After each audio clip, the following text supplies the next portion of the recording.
I'm not gonna be shy about this. My sister sucks. She is a horrible self-centered person who thinks she is the main character. She is not only a horrible person, she is a step monster.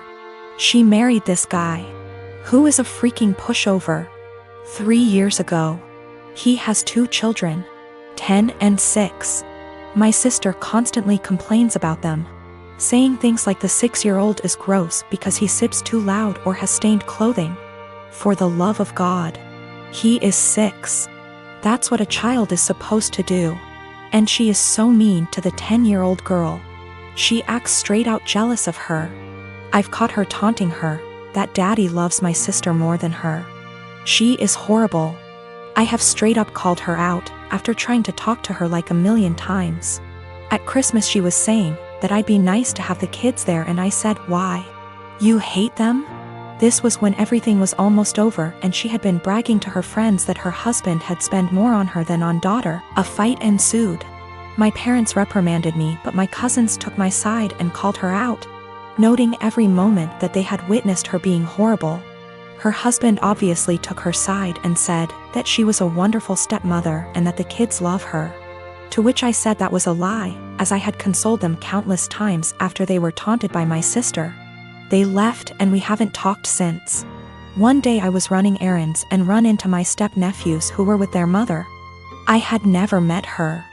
And honestly, she is wonderful. We decided to have some coffee. While the kids were playing, she asked me how her children behaved, etc.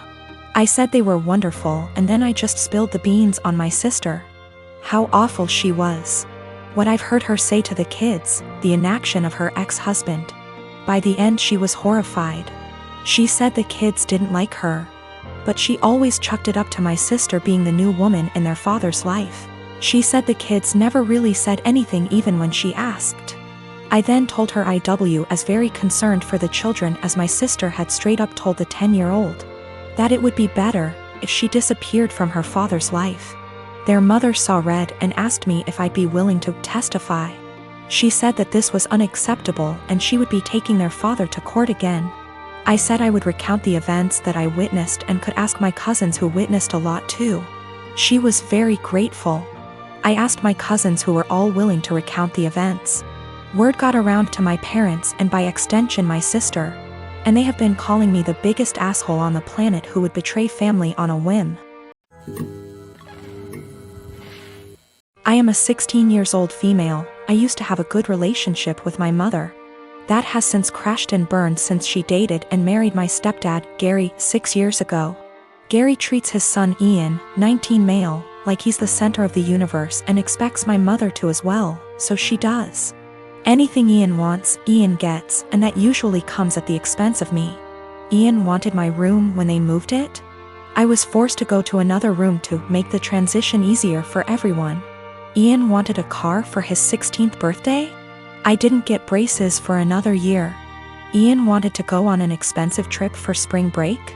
I had to give up volleyball to make it happen.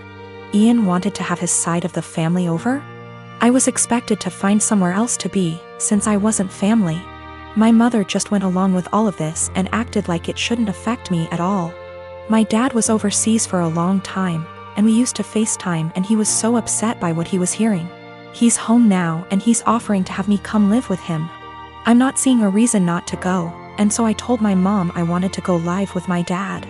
She predictably freaked out and asked why I'd want to do that and said that we had such a good relationship. She didn't understand how this came so out of the blue.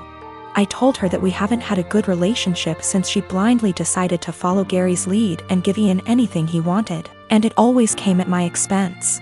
My mom tried to argue, so I said I also wanted to leave because she let them kick me out of my own house because I wasn't family. So I was going to go live with someone who was. My mom started crying and said she wouldn't let me go.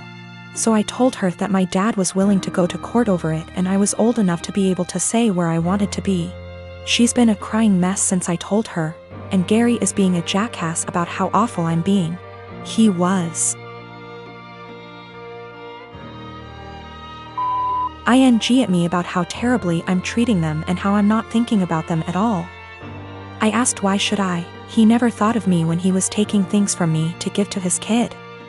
I said, let's face facts here, you don't care about me, what you care about is losing the child support you spend on your son.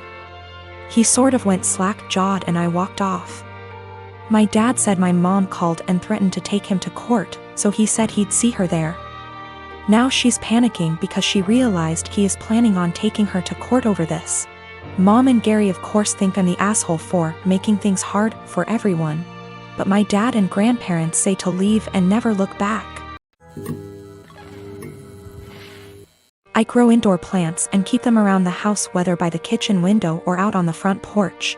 I have a variety of plants like lily, aloe vera, also flowers, and they all require care and attention. It's a hobby of mine, and because I don't own enough space I just stick to indoor planting.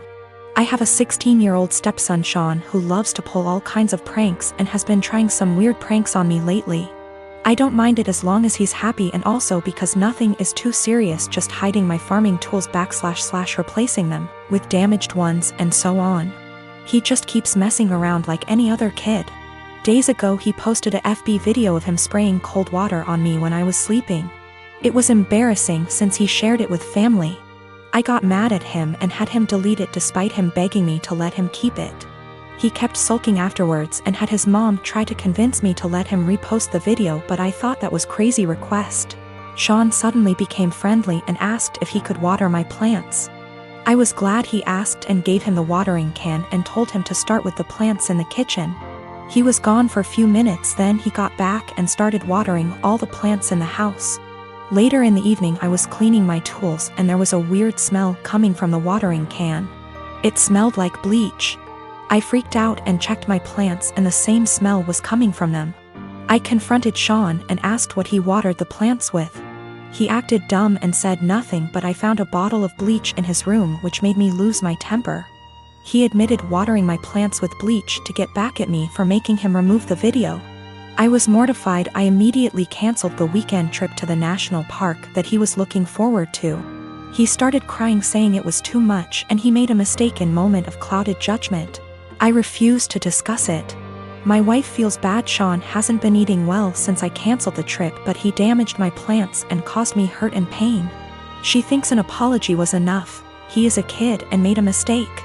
She wanted me to let it go, but I said canceling the trip is his official punishment.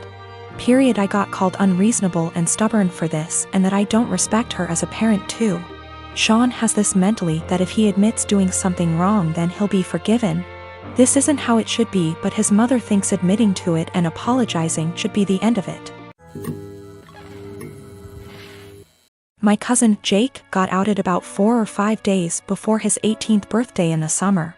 His parents, my aunt and uncle, made arrangements for him to be sent to one of those awful camps that claim they could cure him. A kid in his community was forced to go and came back and was clearly not well, so Jake didn't want to go. Jake ran away from home and jumped from one family house to another. His folks didn't file a missing person report because they didn't want to look bad to their neighbors. They just told them that he went to that camp willingly. He disappeared in the middle of October and turned up in my city a week later. After making sure he was safe to bring home, my wife and I allowed him to stay. He didn't want me to tell the rest of the family for a while, because those people at the camp keep showing up to take him. I made sure to talk to a lawyer, who assured Jake that they cannot take him. 3 days ago, he told his parents he was here. A few hours later, those damn camp people showed up, but they were unable to take him. My family has been blowing up my phone for the last 2 days, angry that I didn't tell someone sooner. Well, Jake didn't feel safe yet, and still doesn't. I wanted to make sure he was ready. Still, even those that want to protect Jake is upset with me for hiding him. I figured I wasn't the for hiding him from my more narrow-minded family. It was those that really wanted to help Jake that made me feel guilty. They were all scared out of their minds and wanted the peace to know he was okay. I felt bad for not telling them. Though I am sure they wouldn't had turned him in, I felt bad because we were working on keeping him safe. Also, we got a lawyer who got the police on the lookout for those camp people in case they try anything. Jake is not going out alone until we are sure he is safe. We are looking on how to get his paperwork, like his birth certificate, here because no way he trusts his parents to just hand them over.